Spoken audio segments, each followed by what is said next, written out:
Сырт көзден қарасаң тапқан сияқты да.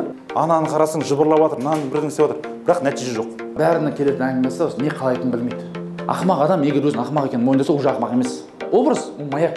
Киіміне, машинасын дұрыс қараған адам жұмысқа да дұрыс қарайды. Жетсе успешный, жетпесе неуспешный. Адам өзі успешный болмаса не болады? Адамға стресске түседі, депрессия. Сондықтан да мақсат емес, образ. Так, мына мақсатқа жету үшін не істеуім керекпін? Так, жайлап түседі. Максимум 3 ай болу керек. Максимум 3 ай нысаналар. Нысана жоқ болса шығады.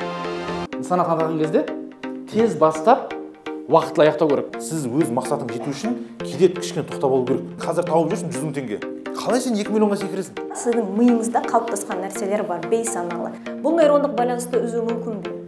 Мида не болып жатыр ол кезде? Сіздің мақсатқа жетуіңізге, нысанаға тиюіңізге кедергі болатын нәрселер болса. Физикалық менің қабілетім қазір. Мен тағы да бір 600 метр жүремін. Миым мені алдайды. Миым маған айтады, қой, болды, тыныштал.